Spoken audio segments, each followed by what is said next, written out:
Hello साथियों, मैं पंकज वैष्णव आप सभी का स्वागत करता हूं। आज की क्लास में हम समझ रहे हैं 10th क्लास के सामाजिक विज्ञान सब्जेक्ट को। चैप्टर चल रहा है अपना चैप्टर नंबर 28, जिसका नाम है भारतीय अर्थव्यवस्था के समक्ष चुनौतियां। इस चैप्टर का हम एक भाग देख चुके हैं। आज की क्लास में हम इसका दूसरा भाग समझने वाले हैं। तो शुरुआत करते हैं आज की क्लास को। पहले भाग में हमने मुख्य रूप से भारतीय अर्थव्यवस्था की एक इंपॉर्टेंट चुनौती को देखा था, मुद्रास्फीति या महंगाई को। आज की क्लास में हम भारतीय अर्थव्यवस्था के सामने दूसरी चुनौती यानी कि गरीबी को समझने वाले हैं। गरीबी क्या होती है, सबसे पहले वो समझ लेते हैं। गरीबी वो स्थिति है, वो कंडीशन है जिसमें व्यक्ति अपने जीवन को चलाने के लिए, अपना जीवन निर्वाह करने के लिए जो बेसिक आवश्यकता होती है, जो न्यूनतम आवश्यकता होती है, उसको पूरा नहीं कर पाता है। उसको पूरा करने में भी वो असफल हो जाता है। हर व्यक्ति को अपना जीवन चलाने के लिए कुछ बेसिक, कुछ न्यूनतम आवश्यकताओं की जरूरत पड़ती है, जिसे हम रोटी, कपड़ा, मकान या फिर छत कह सकते हैं। तो जब कोई व्यक्ति इन न्यूनतम आवश्यकताओं को पूरा नहीं कर पाता है, उसको जीवन निर्वाह करने में बहुत समस्या का सामना करना पड़ता है, तो उसे कहा जाता है गरीबी। तो गरीबी एक व्यापक अवधारणा है जिसके अनेक आयाम हैं। ये तो एक सामान्य सी डेफिनेशन हो गई, लेकिन गरीबी को इस आसान सी सामान्य सी डेफिनेशन में नहीं रखा जा सकता। इसके अलग अलग आयाम है जिसमें अनेक अवधारणाएं मौजूद है। लेकिन सामान्य तौर पर गरीबी शब्द का मतलब है आर्थिक अपवेचन। अब इसके अलग अलग आयाम है, इसकी व्यापक अवधारणा है, लेकिन सामान्य तौर पर हम इसे आर्थिक अपवेचन या फिर धन या संपदा का अभाव भी कह सकते हैं आमतौर पर। अब गरीबी को भी हम अर्थव्यवस्था के आधार पर दो भागों में देख सकते हैं। एक तो निरपेक्ष गरीबी और एक है सापेक्ष गरीबी। निरपेक्ष गरीबी मतलब हम सिर्फ एक इंसान को देखेंगे, उसको दूसरों से कंपेयर नहीं करना है, दूसरों से तुलना नहीं करनी है, उसी के आधार पर उसकी गरीबी सीमा को देखना है। दूसरा है सापेक्ष गरीबी, जो कि मुख्य रूप से विकसित देशों में चलती है। इसमें कंपेयर किया जाता है कि एक व्यक्ति दूसरे से कितना आगे पीछे है, उसके आधार पर गरीबी को मापा जाता है। तो एक एक करके हम दोनों को डिटेल में देख लेते हैं। पहला है निरपेक्ष गरीबी। तो निरपेक्ष गरीबी वो कंडीशन है जिसमें व्यक्ति अपनी न्यूनतम आवश्यकताओं को पूरा नहीं कर पाता है। सिर्फ एक व्यक्ति की जो बेसिक नीड है, जो न्यूनतम आवश्यकता है, उसको देखना है, उसी के आधार पर गरीबी रेखा का तय करना है। तो निरपेक्ष गरीबी का विचार मुख्य रूप से उन देशों में ज्यादा उपयोगी है जो अविकसित है। जो देश अविकसित है उनमें मुख्य रूप से इस निरपेक्ष गरीबी का अनुमान लगाया जाता है। भारत में जब भी गरीबी की बात होती है तो हम इस निरपेक्ष गरीबी के बारे में ही बात कर रहे होते हैं। तो भारत भी चूंकि विकासशील देशों के अंतर्गत आता है, तो यहां पर भी निरपेक्ष गरीबी का यूज किया जाता है, निरपेक्ष गरीबी का उपयोग किया जाता है। न्यूनतम या मूलभूत आवश्यकताओं का मानक स्तर सभी राष्ट्रों में अलग अलग है। अब किसी व्यक्ति की मूलभूत आवश्यकताएं क्या होगी, उसकी बेसिक नीड क्या होगी, वो अलग अलग देशों में अलग अलग है।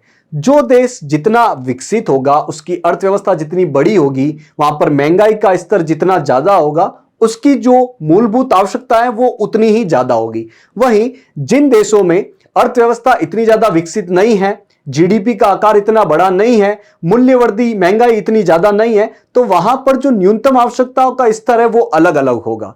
तो इन न्यूनतम आवश्यकताओं, बेसिक नीड की जो बास्केट है, जो जरूरत है, वो अलग अलग है, तो वहां पर गरीबी रेखा भी अलग अलग होगी। तो चूंकि न्यूनतम और मूलभूत आवश्यकताओं का मानक स्तर अलग अलग देशों में अलग अलग होता है, तो जो देश विकास की स्थिति में आगे है, उनका लोगों का जीवन स्तर ज्यादा है, महंगाई की स्थिति भी ज्यादा है, तो वहां पर गरीबी रेखा ऊपर होगी, और जहां पर यह नीचे है वहां पर गरीबी रेखा नीचे होगी। तो यह कारक सभी राष्ट्रों में अलग अलग है। इसीलिए सभी राष्ट्रों में जो निरपेक्ष गरीबी का निर्धारण है, उसके लिए गरीबी रेखा भी अलग अलग होती है। तो हमें यह बात याद रखनी है कि हर देश में गरीबी रेखा का जो मान है वो अलग अलग होता है। किसी देश में हो सकता है कि महीने में 1000 रुपए से कम कमाने वाला व्यक्ति गरीब हो, किसी देश में 5000 रुपए से कम कमाने वाला व्यक्ति गरीब हो। अलग अलग देशों में अलग अलग गरीबी रेखा होती है। दूसरा है सापेक्ष गरीबी। राष्ट्र के विभिन्न वर्गों के बीच आय, धन या फिर उपभोग व्यय के वितरण में सापेक्षिक असमानताओं का मापन करना ही सापेक्षिक गरीबी कहलाता है। मैंने बताया आपको कि गरीबी के लिए यदि आप तुलना कर रहे हो तो उस प्रकार की गरीबी का मेजरमेंट सापेक्षिक गरीबी के अंतर्गत आता है। किन किन चीजों का इसमें तुलना की जाती है? आय की तुलना की जाती है, धन या संपत्ति की तुलना की जाती है, कोई व्यक्ति कितना उपभोग कर रहा है, कितनी चीजों को खरीद रहा है, कितनी चीजों का उपयोग कर रहा है, उसमें कितना खर्चा कर रहा है, उसके आधार पर तुलना की जाती है। तो इस तुलनात्मक रूप से मापन की जाने वाली गरीबी सापेक्ष गरीबी कहलाती है। तो यह विचार मुख्य रूप से विकसित देशों में अपेक्षाकृत ज्यादा उपयोगी है। मैंने बताया आपको कि विकसित देशों में मुख्य रूप से सापेक्ष गरीबी का मेजरमेंट किया जाता है। अब देखते हैं भारत में गरीबी का मेजरमेंट कैसे किया जाएगा। तो हो गई गरीबी की डेफिनेशन, ये निरपेक्ष और सापेक्ष गरीबी क्या होता है वो देख लिया। अब आते हैं अपने देश की तरफ और देखते हैं कि भारत में गरीबी को कैसे मेजरमेंट किया जाएगा, गरीबी का मापन कैसे किया जाएगा। भारत में गरीबी के मापन के लिए सबसे पहला प्रयास दादा भाई नेहरू ने 1868 में किया। 1857 की क्रांति, इसके लगभग 10 साल बाद यानी कि 1868 में भारत में गरीबी के मापन के लिए पहला प्रयास किया गया। और किसके द्वारा किया गया? एक बहुत बड़े स्वतंत्रता सेनानी हुए दादा भाई नेहरू जी, इन्होंने यह प्रयास किया। स्वतंत्रता से पहले एक समिति बनाई गई, राष्ट्रीय नियोजन समिति, उसके द्वारा गरीबी के अनुमान प्रस्तुत किए गए थे। आजादी से पहले 1947 से पहले ये दो प्रयास हुए थे, ये पहला प्रयास और ये लगभग दूसरा प्रयास। आजादी के बाद की बात की जाए तो गरीबी रेखा के निर्धारण के लिए और गरीबी की परिभाषा देने के लिए 1962 में आजादी के लगभग 15 साल बाद योजना आयोग, हमने योजना के आयोग के बारे में बात की थी, जो कि मुख्य रूप से पंचवर्षीय योजना बनाता था। 2015 में योजना आयोग को खत्म कर दिया गया, उसके आधार नीति आयोग का निर्माण किया गया। तो इस योजना आयोग ने 1962 में गरीबी रेखा को निर्धारण करने के लिए और गरीबी की परिभाषा देने के लिए एक अध्ययन दल का गठन किया। 1971 में इस 1962 के लगभग 10 साल बाद वीएम दांडेकर और नीलकंठ रथ ने गरीबी के लिए एक कसौटी को परिभाषित किया कि इस कसौटी के आधार पर हम भारत में गरीबी रेखा का निर्धारण करेंगे। गरीबी रेखा के मापन के लिए एक इंपॉर्टेंट वर्ष है 1979। क्यों? क्योंकि इस साल में अलग कमेटी द्वारा अपनी एक रिपोर्ट प्रस्तुत की गई। अलग कमेटी क्या है? ये गरीबी रेखा के निर्धारण के लिए सबसे इंपॉर्टेंट कमेटियों में से एक है। इसे अन्य नाम से भी जाना जाता है, इसको बोला जाता है प्रभावी उपभोग, मांग एवं न्यूनतम आवश्यकता पर कार्यदल।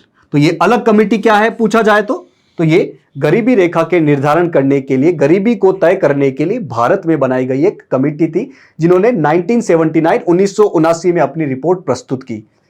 इसका फुल नाम बोला जाए तो इसे बोला गया प्रभावी उपभोग, मांग एवं न्यूनतम आवश्यकता पर एक कार्यदल। इस रिपोर्ट के आधार पर सरकार द्वारा यह तय किया गया कि अब इस अलग कमेटी की रिपोर्ट के आधार पर सरकार ने कुछ मानदंडों को तय किया। क्या? कि अगर ग्रामीण क्षेत्र में एक व्यक्ति हर रोज 2500 कैलोरी भोजन लेता है तो ठीक है, उससे कम लेता है तो वो गरीब कहलाएगा। और ये तो है ग्रामीण क्षेत्रों की बात। शहरी क्षेत्रों में एक व्यक्ति हर रोज 2100 कैलोरी भोजन लेता है तो ठीक है, अगर इससे कम कैलोरी भोजन ले पा रहा है तो उसे गरीब माना जाएगा। तो यानी कि अलग कमेटी ने एक तरीके से कैलोरी के आधार पर, उपभोग के आधार पर गरीबी रेखा का निर्धारण किया। तो जो व्यक्ति इनसे कम कैलोरी प्राप्त करेगा उसे गरीब माना गया। इसे कैलोरी या फिर उपभोग आधारित गरीबी रेखा कहा गया।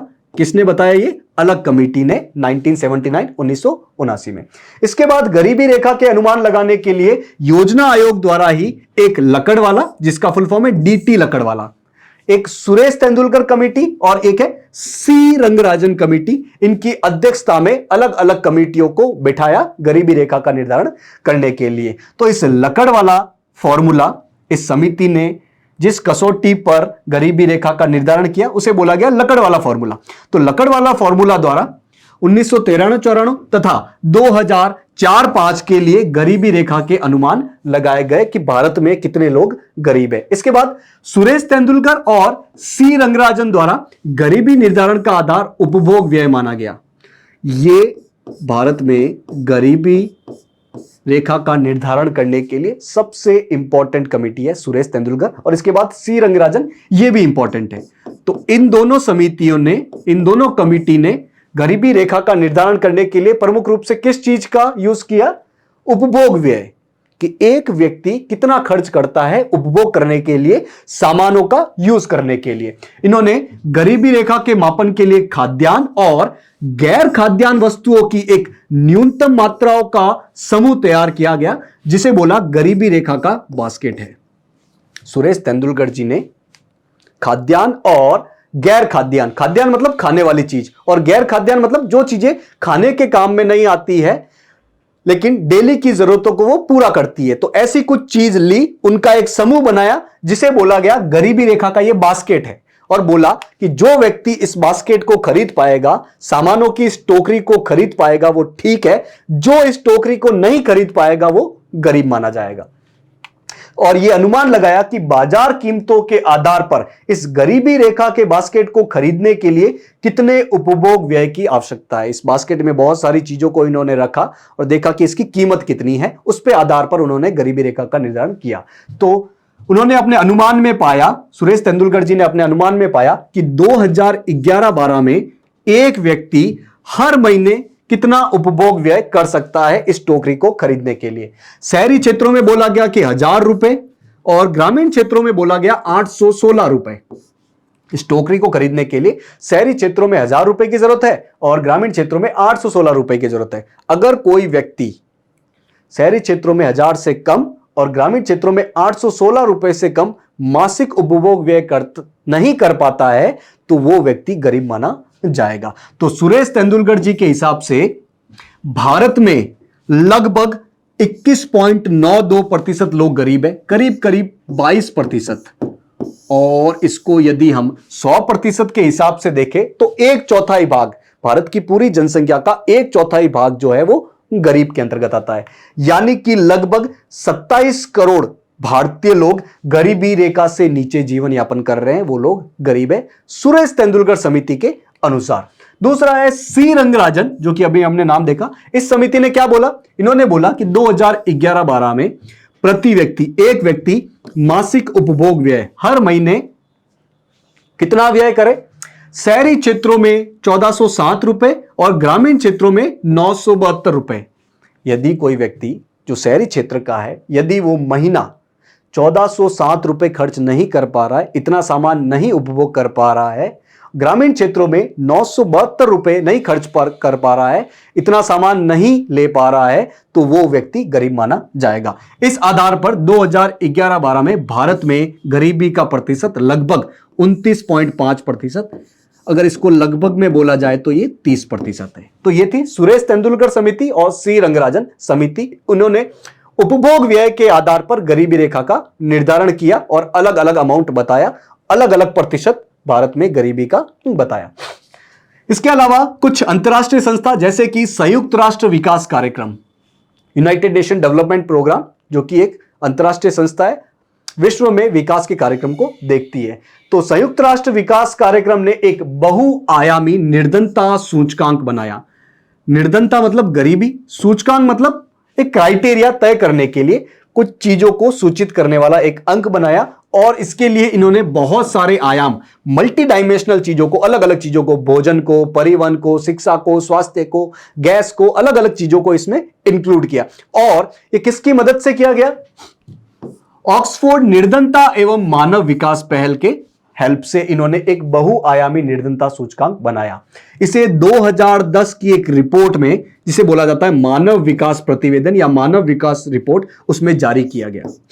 संयुक्त राष्ट्र विकास कार्यक्रम ने बहुआयामी निर्धनता सूचकांक बनाया और इस सूचकांक को इन्होंने एक रिपोर्ट, इसका नाम है मानव विकास रिपोर्ट या मानव विकास प्रतिवेदन, उसमें जारी किया गया जब वो 2010 में आई थी। इस निर्धनता सूचकांक के आकलन के लिए 3 आयाम और 10 सूचकों का प्रयोग किया गया। भाई इसमें बोला गया है बहुआयामी, यानी कि बहुत सारे आयाम है, बहुत सारे क्वेश्चन है, बहुत सारी चीजें हैं इसमें। तो कितनी चीजें? लगभग 3 आयाम, और इस 3 आयामों के अंतर्गत लगभग 10 सूचकों का प्रयोग किया गया। अगर भारत में आंकड़ों के संकलन की बात की जाए कि ये सब आंकड़े इकट्ठा कौन करता है, कि कोई व्यक्ति कितना उपभोग कर पा रहा है कि नहीं कर पा रहा है, इस चीज पे वो कितना खर्च कर पा रहा है, इस आंकड़ों का संचलन कौन करता है? एक राष्ट्रीय स्तर पर ऑर्गेनाइजेशन है, एक राष्ट्रीय स्तर पर संगठन है जिसका नाम है राष्ट्रीय प्रतिदर्श सर्वेक्षण संगठन, नेशनल सैंपल सर्वे ऑर्गेनाइजेशन। इसके द्वारा यह किया जाता है, और इन्हीं आंकड़ों के आधार पर अलग अलग विशेषज्ञ जो है वो गरीबी का अनुमान लगाते हैं कि भारत में कितने लोग गरीबी रेखा से भी नीचे है। बात करते हैं गरीबी के कारणों की। गरीबी की डेफिनेशन देख ली, निरपेक्ष और सापेक्ष गरीबी देख लिया। गरीबी का मेजरमेंट भारत में किस तरह से हुआ, शुरुआत से लेकर अभी अलग अलग समितियां और NSSO क्या करता है, वो चीजें देख ली। अब देखते हैं गरीबी के कारण क्या है मुख्य रूप से। तो गरीबी के लिए हम सामाजिक कारणों को देखेंगे, आर्थिक कारणों को देखेंगे और राजनीतिक कारणों को देखेंगे। सबसे पहले हम देखते हैं सामाजिक कारण, वो कारण जो अपनी संस्कृति, सभ्यता, समाज में मौजूद है। जन्म, विवाह, मृत्यु, इनसे संबंधित अनेक प्रकार की परंपराएं ऐसी है जो कि व्यक्ति को कर्जदार बनाती है। भाई जन्म के समय, विवाह के समय, मृत्यु भोज के समय लोग बहुत ज्यादा खर्च कर देते हैं। जिनकी क्षमता नहीं होती है वो लोग भी खर्च करते हैं, तो धीरे धीरे वो कर्जदार बनते हैं, और ये कर्जदार उनको गरीब बनाए रखता है। तो व्यक्ति जीवन भर कर्ज के बोझ से बाहर नहीं आ पाता है इन सब परंपराओं के कारण। बेटे के जन्म की चाह ने जनसंख्या वृद्धि में योगदान दिया, जो कि गरीबी का एक बड़ा कारण है। अब जानते होंगे, हालांकि वर्तमान समय में ये चीजें बहुत ज्यादा कम हुई है, लेकिन फिर भी जनसंख्या वृद्धि में एक बहुत बड़ा कारण बेटे के जन्म की चाह भी है। बेटे के जन्म की चाह में बहुत सारे बच्चे पैदा करते रहते हैं लोग, और उससे जनसंख्या वृद्धि होती है, और इसकी वजह से परिवार गरीब ही बना रहता है। तो ग्रामीण समाज के एक बड़े वर्ग को लगातार हीन अवस्था में बना रखा गया। ग्रामीण क्षेत्र में एक विशेष वर्ग को एक हीन भावना से देखा गया, और उनकी सामाजिक स्थिति लोगों ने दबाकर ही रखी, उन्हें गरीब ही बना के रखा। उनको ऊपर उठने का, उनको अवसर देने का मौका ही नहीं दिया। इस वर्ग को गरीबी से बाहर आने के लिए कोई अवसर नहीं दिया गया, चाहे वो शिक्षा का क्षेत्र हो, चाहे स्वास्थ्य का क्षेत्र हो, चाहे वो कौशल विकास हो, किसी भी क्षेत्र में उन्हें आगे नहीं बढ़ने दिया गया, और उनकी स्थिति जस की तस बनी रही, वो गरीब बनी रहे। गरीबी के कारणों की चर्चा में एक इंपॉर्टेंट नाम आता है रगनार नक्शे। तो इनका नाम बहुत ज्यादा इंपॉर्टेंट है। इनके अनुसार राष्ट्र इसलिए गरीब होते हैं, इनके अनुसार कोई भी देश इसलिए गरीब होता है क्योंकि वो पहले से ही गरीब है। मतलब यदि कोई व्यक्ति गरीब है तो फिर वो गरीबी के जाल में फंसा ही रहेगा। तो इन्होंने बोला कि गरीबी का कारण भी गरीबी है और गरीबी का परिणाम भी गरीबी है। मतलब गरीबी एक दुष्चक्र है, ऐसे ये गोल गोल चलता रहता है। कारण भी गरीबी, परिणाम भी गरीबी। इस दुष्चक्र में कोई व्यक्ति या कोई राष्ट्र फंसता है तो वो फंसा ही रहता है, निकलना बहुत मुश्किल होता है। दूसरा है आर्थिक कारण, वो था सामाजिक कारण, दूसरा है आर्थिक कारण। अधिकांश जनसंख्या आर्थिक पिछड़ेपन का शिकार रही है। अभी हमने बात की थी शुरुआत में कि भारत की अर्थव्यवस्था आजादी के समय बहुत ज्यादा दयनीय थी, जिसका मुख्य कारण था जो ब्रिटिश सरकार है उन्होंने भारत की अर्थव्यवस्था का अलग अलग क्षेत्रों को बहुत ज्यादा शोषण किया। उसकी वजह से भारत की जनसंख्या का एक बड़ा हिस्सा गरीब बना रहा, आर्थिक पिछड़ेपन का वो शिकार रहा।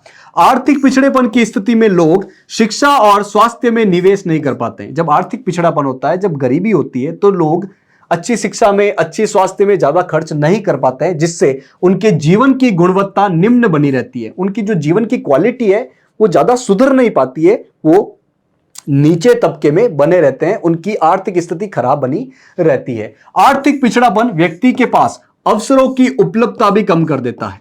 आर्थिक पिछड़ापन होगा, शिक्षा अच्छी नहीं मिलेगी, स्वास्थ्य अच्छा नहीं होगा, तो इसकी वजह से अवसरों की कमी भी देखने को मिलती है। और अवसरों के कमी में, अवसरों के अभाव में व्यक्ति गरीबी के दुष्चक्र से बाहर नहीं आ पाता है, वो एक ही जगह गोल गोल घूमता रहता है, उस गरीबी के दुष्चक्र में फंसा रहता है। तीसरा है राजनीतिक कारण। पहला था आपका सामाजिक कारण, दूसरा आर्थिक कारण, तीसरा है राजनीतिक कारण। राजनीतिक इच्छा शक्ति की कमी भी भारत में गरीबी के लिए उत्तरदायी है। सरकार और प्रशासनिक व्यवस्था चाहे तो गरीबी से बाहर लोगों को लाने के लिए प्रयत्न कर सकती है, प्रयत्न करती भी है, लेकिन उसके लिए बहुत मजबूत इच्छा शक्ति चाहिए। तो राजनीतिक व्यवस्था में इतनी ज्यादा इच्छा शक्ति है नहीं कि वो समाज को गरीबी से बाहर निकाल सके। यह भी एक इंपॉर्टेंट कारण है। 5वीं पंचवर्षीय योजना, यह पंचवर्षीय योजना क्या है? हमने देखा था योजना आयोग, और योजना आयोग देश के विकास के लिए हर 5 साल में एक योजना बनाता था जिसे पंचवर्षीय योजना बोला गया। तो इस प्रकार पहली पंचवर्षीय योजना आई होगी, दूसरी आई होगी। तो जब 5वीं पंचवर्षीय योजना आई, उससे पहले सरकार द्वारा गरीबी निवारण हेतु कोई विशेष प्रयास नहीं किया गया। 5वीं पंचवर्षीय योजना आई तब जाके गरीबी के उत्थान के लिए प्रयास किया गया। उससे पहले 4 पंचवर्षीय योजना और अन्य वार्षिक योजनाओं में गरीबी निवारण के लिए किसी भी प्रकार का कोई प्रयत्न नहीं किया गया। गरीबी निवारण के लिए विभिन्न सरकारों द्वारा अनेक योजनाएं बनाई गई। भाई अलग अलग सरकारें गरीबी निवारण के लिए योजनाएं बनाती रही, लेकिन प्रबल राजनीतिक इच्छा शक्ति के अभाव में इन योजनाओं के लाभ लक्षित व्यक्तियों तक नहीं पहुंच पाए। सरकारें योजनाएं बनाती है गरीबी निवारण के लिए और अलग अलग चीजों के समाधान के लिए, लेकिन इन योजनाओं का लाभ जिनको होना चाहिए उनको नहीं हो पाता है। बीच में दूसरे लोग ही इसका फायदा उठा पाते हैं। जो लक्षित व्यक्ति है, जहां तक इन योजनाओं को जाना चाहिए वहां पर ये योजनाएं नहीं पहुंचती है। क्यों? क्योंकि हमारे प्रशासनिक तंत्र में बहुत सारे रिसाव है, बहुत सारे लीकेज है। इस लीकेज का एक बड़ा कारण है भ्रष्टाचार। तो इस भ्रष्टाचार की वजह से बहुत सारा पैसा, इन योजनाओं का बहुत सारा पैसा अलग जगह चला जाता है।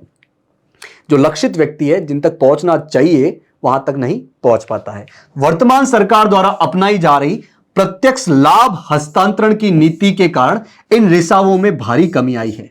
अभी जो वर्तमान केंद्र सरकार है, उन्होंने एक नीति अपनाई है इस रिसाव से बचने के लिए कि यह पैसा भ्रष्टाचार के माध्यम से कहीं और ना चला जाए, लक्षित व्यक्ति तक पहुंच पाए। इसके लिए एक नीति अपनाई जिसका नाम लिखा प्रत्यक्ष लाभ हस्तांतरण। मतलब जिस व्यक्ति को लाभ मिलना चाहिए प्रत्यक्ष रूप से उसे ही मिले, और इसमें मुख्य रूप से आपका इंटरनेट और बैंकिंग व्यवस्था काम आ रही है। इंटरनेट प्लस बैंकिंग व्यवस्था, ताकि जिस व्यक्ति को ये लाभ पहुंचाना है उसको सीधा ही प्रत्यक्ष रूप से पहुंच जाए, और ये रिसाव जो है प्रशासनिक व्यवस्था में, ये जो लीकेज है वो कम हो सके।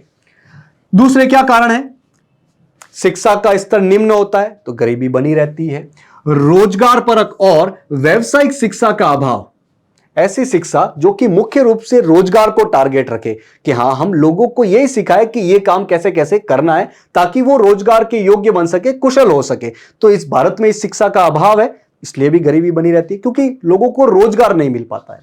कमजोर आधारभूत संरचना, यदि आधारभूत संरचना इतनी अच्छी नहीं है, मतलब कि स्कूल ज्यादा अच्छे नहीं है, टूटे फूटे हैं, अस्पताल ज्यादा अच्छे नहीं है, उसमें बहुत सारी प्रॉब्लम है, बहुत सारे एरर्स है, रोड अच्छी नहीं है, बिजली पानी की व्यवस्था अच्छी नहीं है, तो धीरे धीरे अल्टीमेटली इसका रिजल्ट क्या होता है? गरीबी और बेरोजगारी। पूंजी निर्माण का अभाव है, पूंजी ज्यादा बन नहीं पाती है। स्वास्थ्य सेवाओं की अनुपलब्धता है, अगर स्वास्थ्य सेवाएं अच्छी नहीं होंगी तो लोगों का ज्यादातर पैसा स्वास्थ्य सेवाओं में ही खर्च हो जाएगा, और उनका कमाया हुआ पैसा यदि स्वास्थ्य सेवाओं में चला जा रहा है तो वो गरीबी के दुष्चक्र में फंसे रहते हैं।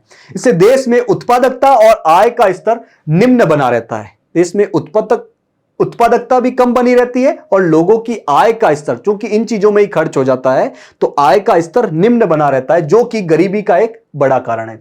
मुद्रास्फीति या मूल्यवृद्धि से भी गरीबी बढ़ती है। अभी हमने देखा मुद्रास्फीति मतलब वस्तुओं और सेवाओं के मूल्य में बहुत ज्यादा वृद्धि हो जाती है, वस्तुओं के समूह की। तो चूंकि आय कम और सामने चीजें महंगी, बहुत सारा पैसा खर्च, नो सेविंग, नो स्वास्थ्य, नो शिक्षा, तो क्या बन जाएगा? गरीबी का दुष्चक्र बन जाएगा। अब देखते हैं इस गरीबी को निवारण करने के लिए हमें कौन कौन से उपाय करने चाहिए, कौन कौन से उपाय सरकार कर रही है। पहला है शिक्षा और स्वास्थ्य सेवाओं का प्रसार। भैया हम सब जानते हैं कि समाज में जितनी भी बुराइयां हैं, लगभग सभी बुराइयों की जड़ अशिक्षा है। शिक्षा नहीं है तो समाज में बहुत सारी बुराइयां हमें देखने को मिलती है। शिक्षा के अभाव में व्यक्ति को अपनी सामर्थ्य और अपनी उपलब्ध अवसरों का लाभ प्राप्त नहीं हो पाता है। अगर शिक्षा नहीं होगी तो लोगों का सामर्थ्य बढ़ नहीं पाएगा, उसमें क्या योग्यता है उन्हें पता नहीं चल पाएगा। अगर यह चीज पता नहीं चली तो सामने क्या अवसर है उसका लाभ नहीं ले पाएंगे। इस चक्कर में यह गरीबी का दुष्चक्र बना रहता है। शिक्षा से श्रम की कुशलता और उत्पादकता में वृद्धि होती है। शिक्षित करोगे, कौशल विकास करोगे तो लोगों की कुशलता बढ़ेगी, लोगों की कुशलता बढ़ेगी तो उनकी प्रोडक्टिविटी, उत्पादकता बढ़ेगी, उत्पादन ज्यादा होगा और बदले में रोजगार बढ़ेगा, रोजगार बढ़ेगा तो लोगों की आय में वृद्धि होगी, आय में वृद्धि होगी तो इस गरीबी की दुष्चक्र से बाहर निकाल जा सकता है। स्वास्थ्य सेवाओं के विस्तार द्वारा गरीबी की कुशलता और योग्यता को बढ़ाकर उत्पादकता को बढ़ाया जा सकता है। यदि स्वास्थ्य सेवाएं अच्छी होंगी, लोगों को अच्छी स्वास्थ्य सेवाएं मिल रही है, वो स्वस्थ रहेंगे, स्वस्थ रहेंगे तो वो ज्यादा काम कर पाएंगे, ज्यादा फोकस से काम कर पाएंगे, उनकी उत्पादकता बढ़ेगी, उनकी कुशलता बढ़ेगी तो उत्पादन बढ़ेगा, उत्पादन बढ़ेगा तो सामने रोजगार बढ़ेगा, रोजगार बढ़ेगा, आर्थिक वृद्धि होगी, देश का समग्र विकास होगा तो गरीबी के दुष्चक्र से लोगों को बाहर निकाला जा सकता है। दूसरा है रोजगार के अवसरों में वृद्धि। रोजगार के अवसर बढ़ाओ ताकि ज्यादा से ज्यादा लोगों को अच्छा रोजगार मिल सके, पैसा कमा सके, आय में वृद्धि हो सके, वो अपनी शिक्षा, अपने स्वास्थ्य और अपने जीवन की गुणवत्ता को बढ़ाने के लिए पैसा खर्च कर सके, गरीबी के दुष्चक्र से बाहर आ सके। तो बेरोजगारी और गरीबी में गहरा संबंध है। बेरोजगारी गरीबी को बढ़ावा देती है, गरीबी वापस बेरोजगारी को बढ़ावा देती है। इन दोनों का सह अस्तित्व पाया जाता है। जहां बेरोजगारी होगी वहां गरीबी होगी, जहां गरीबी होगी वहां बेरोजगारी होगी। अतः रोजगार के अवसरों में वृद्धि करके गरीबी की समस्या को समाप्त किया जा सकता है या फिर कम किया जा सकता है। रोजगार के अवसर बढ़ाइए, लोगों को रोजगार दीजिए, आय की वृद्धि होगी, जीवन की क्वालिटी बढ़ेगी तो गरीबी के दुष्चक्र से बचा जा सकता है। जिन व्यक्तियों के पास कौशल या फिर योग्यता है, जो लोग कुशल है या जिनके पास योग्यता है, उन्हें संसाधन उपलब्ध करवाकर गरीबी के जाल से बाहर निकाला जा सकता है। जिन लोगों के पास योग्यता है, कुशलता है लेकिन संसाधनों की कमी है, उन्हें संसाधन दे दीजिए ताकि वो अपना खुद का रोजगार कर सके, आय में वृद्धि कर सके, आय पा सके। ऐसे गरीब जिनमें कौशल का अभाव है, योग्यता का अभाव है, उन्हें मजदूरी रोजगार प्रदान करके उनकी क्रय शक्ति बढ़ाई जा सकती है। अब कुछ व्यक्ति ऐसे होंगे जिनके पास कोई कौशल नहीं है, योग्यता थोड़ी कम है, तो उनको सीधा मजदूरी रोजगार दे दो ताकि उनकी आय में वृद्धि हो सके, तो बदले में उनकी जीवन की क्वालिटी धीरे धीरे आगे बढ़ सके। शिक्षा को अधिक रोजगार परक बनाकर रोजगार के अवसरों का विस्तार किया जा सकता है। शिक्षा एक तो फॉर्मल एजुकेशन और एक ऐसी एजुकेशन जो कि रोजगार की दिशा में आगे बढ़े, लोगों का कौशल विकास किया जा सके ताकि वो शिक्षा प्राप्त करते ही रोजगार के लिए लायक बन सके, उनको बेहतरीन रोजगार मिल सके, आय में वृद्धि हो सके, जीवन की क्वालिटी बढ़ सके, गरीबी के दुष्चक्र से बाहर आ सके। तीसरा है सामाजिक कुप्रथाओं पर नियंत्रण करना चाहिए। समाज में जो कुप्रथाएं हैं उस पर नियंत्रण करके भी लोगों को गरीबी के दुष्चक्र से बाहर निकाला जा सकता है। तो भारतीय समाज में बहुत सारी कुप्रथाएं व्याप्त है। उन्होंने समाज के विभिन्न वर्गों और व्यक्तियों के लिए अवसरों को सीमित करके रखा है और उन्हें लगातार गरीब बनाए रखा है। अभी हमने देखा था जन्म के समय, विवाह के समय, मृत्यु भोज के समय, साथ ही ग्रामीण समाज में एक विशेष तबके, एक विशेष वर्ग को हीन समझा जाता है, उन्हें अवसर नहीं दिया जाता है। इन सब कुप्रथाओं को हटाकर आप लोगों को गरीबी के दुष्चक्र से बाहर निकाल सकते हो। भारतीय व्यक्ति गरीबी को भाग्य की देन मानकर भी प्रयासहीन हो जाता है। आपने देखा होगा कि भारतीय समाज में बहुत सारे व्यक्ति ऐसे हैं जो अपनी गरीबी की कंडीशन को भाग्य के सहारे छोड़ देते हैं कि हमारा भाग्य ही ऐसा है। तो इस चीज के कारण लोग गरीबी के दुष्चक्र में फंसे रहते हैं, उससे बाहर निकलने का प्रयास भी नहीं करते हैं। जब तक समाज में व्याप्त इन कुप्रथाओं को दूर नहीं किया जाता तब तक गरीबी निवारण संभव नहीं है। इन कुप्रथाओं को हटाए बिना गरीबी का निवारण संभव नहीं है। चौथा है जनसंख्या पर नियंत्रण करके आप गरीबी को हटा सकते हो। भारत विश्व का दूसरा सबसे ज्यादा जनसंख्या वाला देश है। भारत चीन के बाद जनसंख्या के मामले में दूसरे नंबर पर है। हालांकि नए आंकड़ों के अनुसार, ऑफिशियल आंकड़े नहीं आए, लेकिन अलग अलग विश्व की संस्थाओं ने जो आंकड़े दिए उसके हिसाब से भारत अब चीन को पछाड़कर जनसंख्या के मामले में पूरे वर्ल्ड में नंबर 1 हो गया है। कहने का मतलब भारत की जनसंख्या बहुत ही ज्यादा है। स्वतंत्रता के बाद स्वास्थ्य सेवाओं के प्रसार ने मृत्यु दर में तेजी से कमी की, लेकिन जन्म दर में अपेक्षित सुधार नहीं हुआ। आजादी के बाद स्वास्थ्य सेवाएं बहुत ज्यादा सुधरी, उनका बहुत ज्यादा विकास हुआ, तो मृत्यु दर में कमी आई, मतलब लोगों की मृत्यु कम होने लगी, लेकिन जन्म दर जो है वो उच्च की उच्च बनी रही, मतलब मृत्यु तो कम हो रही है लेकिन सामने लोगों का जन्म ज्यादा हो रहा है। तो क्या होगा, अल्टीमेटली जनसंख्या वृद्धि बहुत ही तेजी से होगी। तो जन्म दर और मृत्यु दर के बीच अंतर बढ़ने के कारण भारत की जनसंख्या तेजी से बढ़ी। बच्चों की संख्या अगर ज्यादा होगी तो क्या होगा, बच्चों की संख्या अधिक होने के कारण गरीब परिवार उनके लिए मुख्य रूप से शिक्षा और स्वास्थ्य पर ज्यादा खर्च नहीं कर पाता है। यदि किसी परिवार में बच्चों की संख्या ज्यादा है और कमाने वाला एक ही है, आय कम है, तो वो उनके शिक्षा, स्वास्थ्य, जीवन की गुणवत्ता पर ज्यादा खर्च नहीं कर पाएंगे और ये गरीबी का दुष्चक्र बना रहेगा। तो गरीबी निवारण के लिए जनसंख्या वृद्धि पर नियंत्रण लगाया जाना आवश्यक है। ये सबसे इंपॉर्टेंट फैक्टर में से एक है। जनसंख्या वृद्धि आप कंट्रोल कर सकते हो तो आप आराम से गरीबी के दुष्चक्र से लोगों को बाहर निकाल सकते हो। पांचवा है लक्षित व्यक्ति या समूह तक लाभों को पहुंचाना। अभी हमने देखा था कि प्रशासनिक व्यवस्था में रिसाव है, लीकेज है, भ्रष्टाचार है, उसकी वजह से सरकार जो योजनाएं बनाती है वो उन लोगों तक नहीं पहुंच पाती जिन तक पहुंचनी चाहिए। तो इस रिसाव को कम करके हम लक्षित व्यक्ति या समूह तक लाभ को पहुंचा सके तो गरीबी निवारण हो जाएगा। तो गरीबी निवारण के लिए अनेक योजनाएं और कार्यक्रम चलाए गए, लेकिन इन कार्यक्रमों में बहुत सारे लीकेज या रिसाव थे जिसके कारण इनके अपेक्षित परिणाम नहीं मिले। जो परिणामों की आशा की गई थी, जिन परिणामों की अपेक्षा की गई थी, वैसे परिणाम नहीं मिल पाए इन योजनाओं के, क्योंकि लीकेज और भ्रष्टाचार के कारण, रिसाव और भ्रष्टाचार के कारण। इन रिसावों के कारण गरीबों हेतु आवंटित संसाधनों का एक बड़ा हिस्सा गैर गरीबों को आवंटित हो जाता है। जो व्यक्ति गरीब नहीं है, जिन व्यक्तियों को इन चीजों की आवश्यकता नहीं है, वहां उन लोगों को इन योजनाओं का लाभ हो जाता है भ्रष्टाचार के माध्यम से।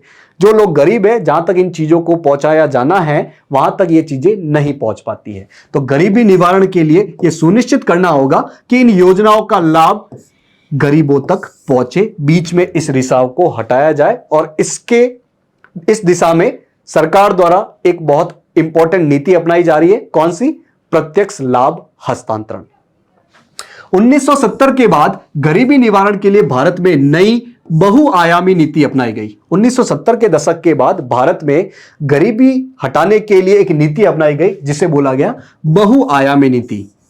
किसी भी देश, किसी भी व्यक्ति के जीवन में अलग अलग आयाम होते हैं, उन आयामों को हम सुधारेंगे तो ऑटोमेटिकली गरीबी के दुष्चक्र से लोगों को बाहर निकाला जा सकता है। मजदूरी रोजगार और स्वरोजगार के बहुत सारे कार्यक्रम चलाए गए।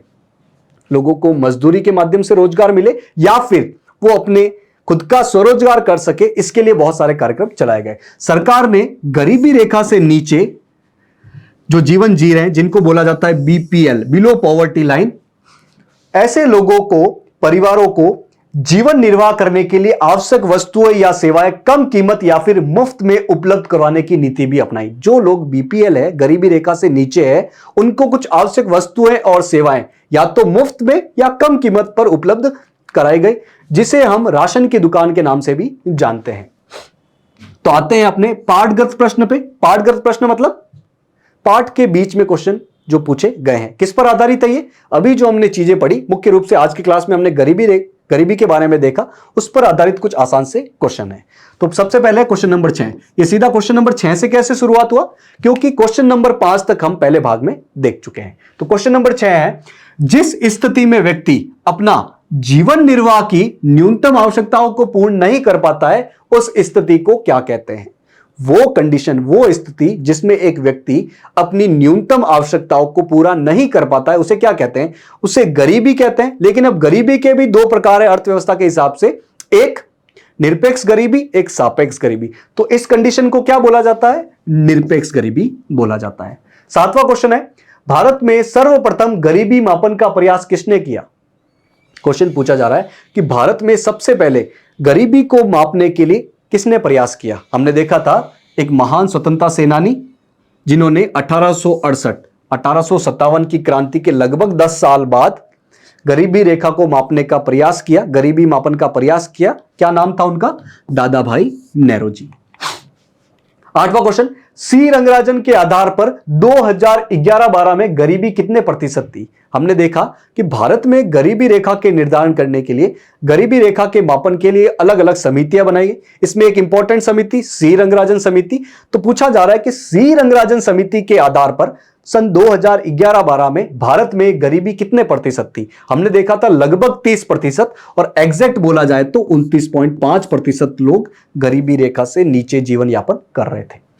क्वेश्चन नंबर 9, गरीबी का राजनीतिक कारण क्या है?